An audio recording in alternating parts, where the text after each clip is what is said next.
क्या आपको पता है कि जिन डॉक्टर अंबेडकर ने दुनिया भर के संविधानों का अवलोकन करके भारत को संविधान देने की जिम्मेदारी निभाई, जिन्हें प्रारूप समिति का अध्यक्ष बनाया गया, बहुतायत में माना जाता है कि उन्होंने भारतीय संविधान के निर्माण में महत्वपूर्ण भूमिका निभाई।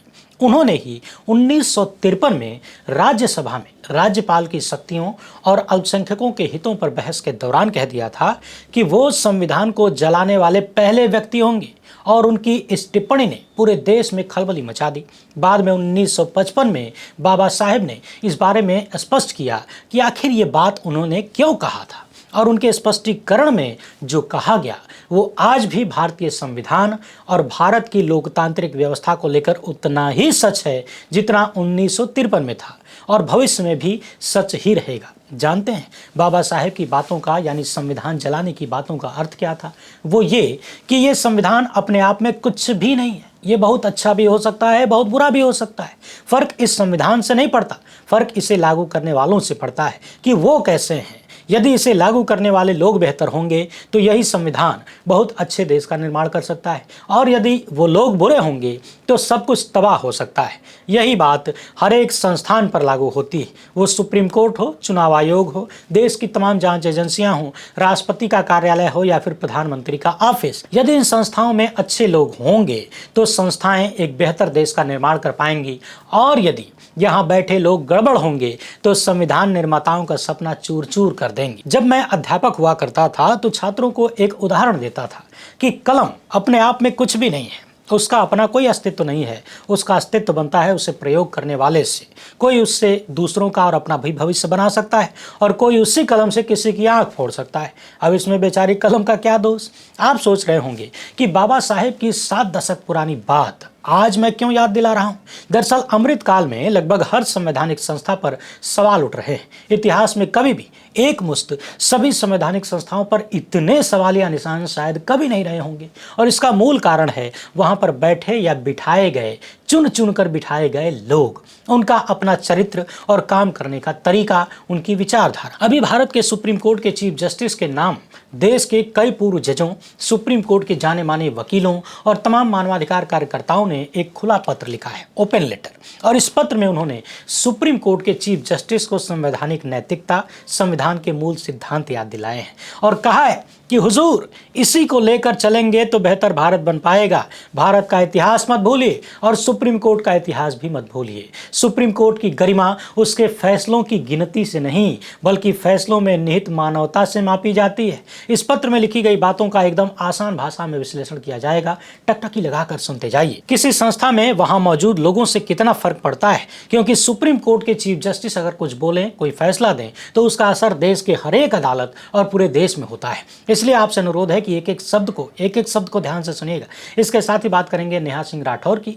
ऐसा लग रहा है कि अब उन्हें बीजेपी ज्वाइन करना ही पड़ेगा, क्योंकि और कोई रास्ता ही नहीं बचा है। सारे रास्ते बारी बारी से बंद किए जा रहे हैं। उधर निजीकरण का एक बहुत ही जोरदार उदाहरण गुजराती जोड़ी ने हमारे आपके सामने रखा है। देख लीजिए कि जब सत्ता में बैठे लोग देश की संपत्तियों को अपने मित्रों के ऊपर कौड़ियों के भाव लुटाते हैं तो आपके जीवन में कैसी तबाही आती है। आगे बढ़ने से पहले आप सभी से एक छोटी सी अपील है, पहली बार है तो चैनल को सब्सक्राइब करके घंटी बजा दीजिए टन से। हर एक वीडियो को लाइक और शेयर करना आपकी जिम्मेदारी है। इसके अलावा आपको मालूम है कि हम किसी धन्ना सेठ या राजनीतिक दल के दम पर नहीं चलते, तभी खुलकर आपके मुद्दों पर बात हो पाती है। हमारा काम पसंद आता हो तो इस QR कोड या फिर मोबाइल नंबर का प्रयोग करते हुए जो भी हो सके आर्थिक सहयोग भेजने का प्रयास जरूर करें। बहुत बहुत धन्यवाद। आप लोग थैंक यू फलाने जी का मंत्र जाप करने के लिए एक कहानी सुन लीजिए, और वो कहानी ये है कि मुंबई से लंदन जाने का टिकट 21,000 का है, और मुंबई से रांची जाने का हवाई टिकट 60,000 का। वहीं मुंबई से न्यूयॉर्क जाने का टिकट खाली 46,000 के आसपास, और देश के अपने ही शहरों में जाने के लिए टिकट के रेट आसमान छू रहे हैं। समझने वाली बात यह है कि गोदी मीडिया पर इसकी चर्चा तो हो रही है, मगर दुख की बात यह है कि गोदी मीडिया को पता नहीं है कि इसके लिए जिम्मेदार कौन है। वो बार बार लिख रहा है कि जिम्मेदार कौन। इंडिगो ने देश में ऐसा कहर मचाया है कि बुजुर्ग, बच्चे, महिलाएं जिंदगी का सबसे कड़वा अनुभव ले रहे हैं। कोई 12 से 14 घंटों से भूखे प्यासे फंसा हुआ है, किसी का सामान फंसा हुआ है। और तो और हमारी एक महिला दर्शक ने कल ही व्हाट्सएप पर मैसेज किया कि उनका बेटा एक शहर से दूसरे शहर, संभवतः पुणे, फ्लाइट से पहुंचता है और सामान गायब हो गया। उन्हें किसी एग्जाम या इंटरव्यू में जाना था, जल्दबाजी में थे, बहुत देर तक अपना बैगवा ढूंढते रहे, नहीं मिला, वापस चले गए। एयरपोर्ट पर फंसे लोगों में किसी की माँ की मौत हुई है, नहीं पहुंच पा रहे, किसी का बहुत कुछ दांव पर लगा है, सब परेशान है, मगर विश्व गुरु को कोई दिक्कत नहीं है। हवाई चप्पल वालों को हवाई यात्रा का सपना बेचने वाले विश्वगुरु ने ऐसा देश बना दिया कि हवाई जहाज वालों को अब रेलवे से पहुंचाने का जुगाड़ बनाना पड़ रहा है। रेलवे का कहना है कि 37 ट्रेनों में हमने 116 एक्स्ट्रा कोच लगाए हैं, उन्हें यात्रियों के लिए जो फ्लाइट कैंसिलेशन से परेशान है। यानी कहाँ तो सपना बेचा गया था ट्रेन वालों को प्लेन में उड़ाएंगे, हकीकत ये हो गई कि प्लेन वाले अब ट्रेन में बैठ के जाएंगे, वो भी घंटों तक तड़पने के बाद। इस खबर को देखिए, बिहार से इंडिगो की 25 फ्लाइटें कैंसिल हो गई, 3000 यात्री लौट गए, पटना से मुंबई का किराया 90,000 हो गया। सवाल ये है कि जब विमानन कंपनियां आपदा में अवसर ढूंढते हुए 10-20 गुना किराया वसूल रही हैं, आपको लूट रही हैं, तो सरकार कहाँ सो रही है सुट्टा मार के, या फिर सब कुछ सरकार की मर्जी से हो रहा है? वैसे हकीकत तो यही है, यदि आप भीतर तक झांक कर देखेंगे तो। और अभी मैं आपको झकवाऊंगा। राज्यसभा के पूर्व सांसद जवाहर सरकार का ये ट्वीट देखिए। एयर इंडिया का टिकट दिल्ली से कलकत्ता के लिए 70,000 का, और तो कहीं कहीं 1,07,000 भी है। अब जरा ध्यान दीजिए, ये कंपनी कौन सी है? Air India. आपको याद तो होगा ही, हमारे विश्वगुरु ने एयर इंडिया को घाटे में दिखाते हुए टाटा ग्रुप को बेच दिया पिछले सालों में, साल 2021 में, और अब टाटा ग्रुप आपको बेचने में लगा हुआ है। सोचिए, यदि ये सार्वजनिक कंपनी होती तो सरकार जनता के हितों को ध्यान में रखते हुए उनके लिए मुफ्त में यात्रा मुहैया करवा सकती थी, प्लेन उड़ा सकती थी, कम से कम 10-20 गुना किराया तो नहीं वसूलती। लेकिन आपको आप ही के पैसे से संकट के समय मदद न मिले और बड़े बड़े सेठ लोग आपके संकट में, आपकी आपदा में अवसर ढूंढते हुए, यानी एक सेठ आपदा लाए इंडिगो वाला और दूसरा सेठ एयर इंडिया वाला, टाटा वाला माल कमाए और दूसरे सेठ आपदा में अवसर ढूंढ पाएं, आपको लूट सकें, इसके लिए विश्वगुरु ने कितनी बढ़िया व्यवस्था बनाई है। धीरे धीरे जब रेलवे को भी निजी हाथों में दे दिया जाएगा तो यही हाल उसका भी होगा। अभी तो कम से कम जबानी या कागजी तौर पर ही सही, रेलवे आपके हक में कोई ऐलान तो करता है, काम भी करता है, मगर सोचिए जब वो भी प्राइवेट हाथों में, सेठों के हाथ चला जाएगा तो 10-20 गुना किराया वसूल आ जाएगा और हम आप कभी एयरपोर्ट पर तो कभी रेलवे स्टेशन पर छाती पीट पीट के चिल्लाते रहेंगे। मगर टेंशन मत लीजिए, सकारात्मक बनिए भाई।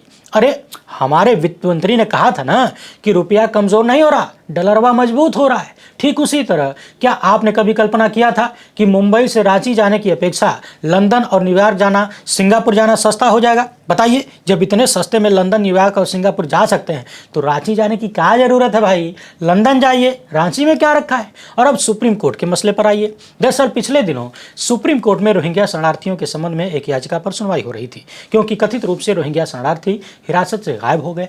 ये याचिका डॉक्टर रीता मनचंदा द्वारा दायर की गई थी, जो कि दक्षिण एशिया में शांति लाने के लिए एक प्रतिष्ठित लेखिका है, मानवाधिकार कार्यकर्ता हैं, खासकर कमजोर और हाशिए पर ढकेले गए लोगों के लिए उत्कृष्ट कार्य करती हैं, बहुत मेहनत करती हैं। इस मामले पर सुनवाई के दौरान सुप्रीम कोर्ट ने कुछ ऐसी टिप्पणियां कर दी जो कि कथित रूप से संवैधानिक नैतिकता और संविधान के मूल सिद्धांत के खिलाफ था। इसी को लेकर देश के तमाम महत्वपूर्ण और जागरूक नागरिकों ने सुप्रीम कोर्ट के चीफ जस्टिस सूर्यकांत को पत्र लिखा और साफ साफ कह दिया कि एक नागरिक के रूप में हम लोग, जो कि समानता, मानव गरिमा और न्याय के नैतिक आधारों के प्रति प्रतिबद्ध हैं, आपकी हालिया सुनवाई में की गई टिप्पणियों से बहुत व्यथित हैं जी। खासकर वो बयान जिसमें आपने रोहिंग्या शरणार्थियों की स्थिति पर सवाल उठाते हुए उन्हें अवैध रूप से भारत में प्रवेश करने वाले घुसपैठियों के बराबर बता दिया। उन लोगों का उल्लेख किया जो सुरंग खोदकर अवैध रूप से भारत में प्रवेश कर जाते हैं। ये सवाल भी उठाया गया कि क्या ऐसे घुसने वालों को भोजन, आश्रय और शिक्षा का अधिकार है? घरेलू गरीबी को आधार बनाकर शरणार्थियों को संविधान द्वारा गारंटीकृत बुनियादी अधिकारों से वंचित करने का तर्क दिया गया और यह सुझाव दिया गया कि उनके साथ 3rd डिग्री उपाय न लागू किया जाए। मगर हे चीफ जस्टिस, हम आपको याद दिलाना चाहते हैं कि संयुक्त राष्ट्र ने रोहिंग्या को विश्व का सबसे अधिक उत्पीड़ित अल्पसंख्यक बताया है। ये लोग बौद्ध बहुल म्यांमार के एक जातीय अल्पसंख्यक समुदाय हैं जिन्होंने दशकों से हिंसा और भेदभाव को झेला है।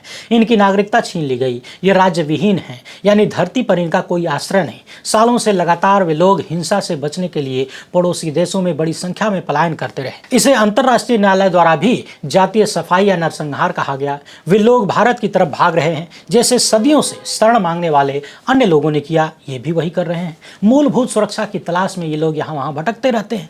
आगे इस पत्र में लिखा गया है कि न्यायपालिका के मुखिया के रूप में चीफ जस्टिस सिर्फ एक विधिक अधिकारी नहीं होते, बल्कि गरीबों, वंचितों और हाशिए पर मौजूद लोगों के अधिकारों के संरक्षक भी हैं और अंतिम निर्णायक भी हैं। उनके बाद कोई बचता नहीं है। आपके शब्द केवल अदालत में ही नहीं बल्कि पूरे देश में और न्यायिक सिस्टम में गूंजते हैं। हाईकोर्ट से लेकर निचली अदालतों और अन्य सरकारी प्राधिकारों पर व्यापक प्रभाव डालते हैं।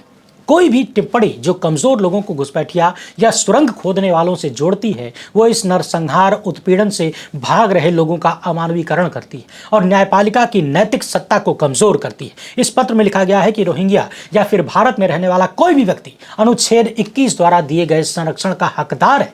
ध्यान से सुनिएगा और भारत के इतिहास को भी याद करिए, एक एक शब्द को बारीकी से सुनने की जरूरत है। इस पत्र में लिखा गया है कि रोहिंग्या या फिर भारत में रहने वाला कोई भी व्यक्ति अनुच्छेद 21 द्वारा दिए गए संरक्षण का अधिकारी है और उसे 3rd डिग्री से मुक्ति का ही नहीं बल्कि जीवन का अधिकार मिला हुआ है। यह मौलिक अधिकार भारत के नागरिक या फिर किसी भी अन्य व्यक्ति पर सब पर लागू होता है। ध्यान रखिए, अनुच्छेद 21 और तो और NHRC बनाम अरुणाचल प्रदेश राज्य के मामले में माननीय अदालत ने ही कहा था कि राज्य प्रत्येक मनुष्य के जीवन और स्वतंत्रता की रक्षा के लिए बाध्य है, चाहे वो भारत का नागरिक हो या नहीं हो। यानी भारत भूमि पर कोई भी इंसान हो, वो कहीं का भी नागरिक हो, उसे जीवन का अधिकार है और यह अधिकार हमारा संविधान देता है। इस पत्र में लिखा गया है कि कोई व्यक्ति मान्यता मिलने से शरणार्थी नहीं बनता, बल्कि वो शरणार्थी है इसलिए उसको मान्यता मिलती है। यूं समझिए कि आप बीमार होते हैं तो आपको दवाई दी जाती है, दवा देने से आप बीमार नहीं होते। वर्तमान चीफ जस्टिस सूर्यकांत से कहा गया है कि इससे यह सिद्ध होता है कि किसी भी शरणार्थी को उसकी स्थिति निर्धारित किए बिना वापस भेजना, कैद करना या हिरासत में रखना अवैध है। यह गैर वापसी के सिद्धांत का उल्लंघन है जिसे न्यायालय अनुच्छेद 21 का हिस्सा मानता रहा है। भारत में विदेशी नागरिकों को शरणार्थी मानने के लिए एक मानक संचालन प्रक्रिया भी मौजूद है, यानी SOP है, जिसे साल 2019 में संशोधित किया गया और इसमें शरणार्थियों को ऐसे व्यक्ति के रूप में परिभाषित किया गया है जिसे जाति, धर्म, लिंग, राष्ट्रीयता, जातीय पहचान या किसी विशिष्ट सामाजिक समूह की सदस्यता या राजनीतिक विचारों के आधार पर उत्पीड़न का भय हो। यह दर्शाता है कि अंतर्राष्ट्रीय कानून और भारत के स्थापित अभ्यास में कोई टकराव नहीं, यानी दोनों लगभग बराबर है। और भारत ने तो हमेशा से शरणार्थियों को प्रवासियों की तुलना में अलग और विशिष्ट स्थिति प्रदान किया है। हमारा इतिहास रहा है शरणार्थियों को आश्रय देने का। साथ में हमने राष्ट्रीय सुरक्षा और नागरिकों की चिंताओं पर भी ध्यान दिया। भारत में तिब्बती और श्रीलंकाई शरणार्थियों को दस्तावेज जारी किए, उन्हें सामाजिक आर्थिक अधिकार दिया। 1970-71 में बांग्लादेश गठन से पहले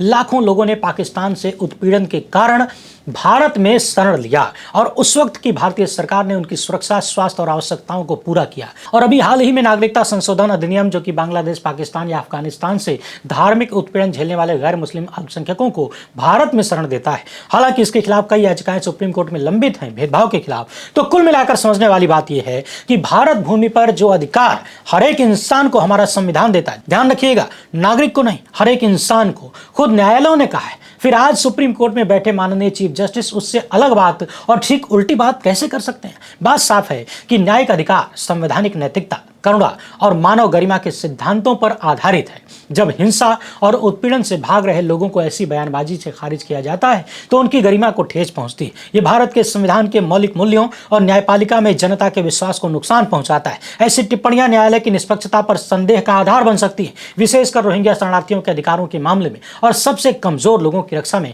न्यायपालिका पर भरोसा कम कर सकती है। इसलिए आपसे आग्रह है चीफ जस्टिस साहब कि आप न्यायालय में और सार्वजनिक वक्तव्यों में मानव गरिमा, संवैधानिक नैतिकता और सभी के लिए न्याय के मूल सिद्धांत पर ध्यान दें। उसके पीछे का कारण कुछ भी हो, क्योंकि सुप्रीम कोर्ट की गरिमा उसके फैसलों की संख्या में नहीं बल्कि उन फैसलों में निहित मानवता से मापी जाती है। अब जहां तक बात गरिमा की है और हमारे वर्तमान चीफ जस्टिस की है, तो पद की गरिमा की हालत इस तस्वीर में आप देख सकते हैं। हरियाणा के भाजपाई मुख्यमंत्री के बुलावे पर हुजूर ढेर सारे जजों के साथ सपरिवार हलवा पूड़ी खाने चले जाते हैं, फोटो भी खिंचाते हैं और फोटो को जनता के सामने भी रखा जाता है। देखते जाइए कि ओपन लेटर का कितना असर होता है। हालांकि कितना होगा ये आप जानते हैं और हम जानते हैं। जो लोग अपने और अपने पद की गरिमा का ख्याल नहीं करते, वो सुप्रीम कोर्ट और संविधान की गरिमा का ख्याल क्या ही करेंगे। तो फिर जब देश की तमाम अदालतें अपने ही नागरिकों के अधिकारों को धुएं में उड़ाती हुई नजर आएं, अंतिम रास्ते को बंद करते हुए नजर आएं, तो देश के नागरिक कहां जाएं? और फिर जब देश के नागरिकों के साथ ऐसा होगा तो शरणार्थी क्या उम्मीद लगाएं? आपको याद होगा पहलगाम में हमला हुआ, भारतीय सेना ने ऑपरेशन सिंदूर लॉन्च किया और इस ऑपरेशन के नाम पर भारत के प्रधानमंत्री ने वोटों की भीख मांगा बिहार में जाके। ये सबको पता है, इतिहास में दर्ज है। उसी दौरान नेहा सिंह राठौर ने सत्ता से सवाल किए, आलोचना की और दुनिया के सबसे बड़े लोकतंत्र में यानी लोकतंत्र की अम्मा के भीतर सत्ता की आलोचना अपराध बन गया। इनके खिलाफ एफआईआर करवा दी गई और अब वो अग्रिम जमानत के लिए यहां से वहां भटक रही हैं। लखनऊ हाईकोर्ट ने कह दिया कि इन्होंने जांच में सहयोग नहीं किया और इसलिए इनकी अर्जी खारिज कर दी गई। जस्टिस बृजराज सिंह की एकल पीठ ने अग्रिम जमानत याचिका को खारिज कर दिया। अप्रैल महीने में नेहा के खिलाफ एफआईआर दर्ज हुई थी। इससे पहले 19 सितंबर को भी हाईकोर्ट ने इनकी याचिका को खारिज कर दिया था और सुप्रीम कोर्ट ने भी इलाहाबाद हाईकोर्ट के फैसले को सही ठहराते हुए कह दिया कि एफआईआर की जांच में अदालत का हस्तक्षेप उचित नहीं है। अब आप दर्शक जरा सोचिए कि अगर अदालत हस्तक्षेप नहीं करेगी तो कौन करेगा? रास्ता क्या बचता है किसी नागरिक के पास? लोग ये भी सवाल कर रहे हैं कि नेहा ने जो भी कहा या बोला या लिखा वो सब तो पब्लिक डोमेन में। ऐसी कौन सी चीज है जिसकी जांच पुलिस के अधिकारी नहीं कर पा रहे हैं? जबकि आपको ये भी याद होगा कि उसी दौरान सेना की महिला अधिकारी को मध्य प्रदेश भाजपा के मंत्री ने आतंकवादियों की बांध बुलाया था और उन्हें तमाम तरीके की राहत हर तरफ से मिलती रही। भाजपाई नेता को सुप्रीम कोर्ट ने 4 कदम आगे बढ़ते हुए बचाव किया। आप लोग इन्हीं दोनों बातों की तुलना कर लीजिए कि भाजपा में होने का कितना लाभ मिलता है और वो भी पूरे सिस्टम से मिलता है, चाहे वो पुलिसिया सिस्टम हो या न्यायपालिका। वहीं दूसरी तरफ यदि आप भाजपा से सवाल करें तो आपको कहीं से भी राहत नहीं मिलेगी। तो आप बताइए, जब हाई कोर्ट से राहत नहीं, सुप्रीम कोर्ट से राहत नहीं, फिर नेहा के पास कौन सा रास्ता बचता है? यही ना कि वो सुप्रीम कोर्ट से भी सुप्रीम संस्था को ज्वाइन कर लें और वो संगठन है भाजपा, यानी भाजपा ज्वाइन कर लें। और भाजपा ज्वाइन करते ही आप तो जानते हैं कि 100 खून माफ हो जाएंगे, आप एकदम साफ हो जाएंगे। वैसे आपको क्या लगता है, क्या बीजेपी ज्वाइन करने के अलावा और कोई रास्ता बचा है कि पुलिस और न्यायपालिका से राहत मिल सके? अपना जवाब कमेंट बॉक्स में जरूर लिखिएगा। पहली बार हैं तो चैनल को सब्सक्राइब करके घंटी बजा दीजिए, टन से दे दिया है। यदि आप इंटरेस्टेड हैं तो जाकर चेकआउट कर सकते हैं। फिलहाल इतना ही। हमसे जुड़ने के लिए बहुत बहुत धन्यवाद। जय हिंद।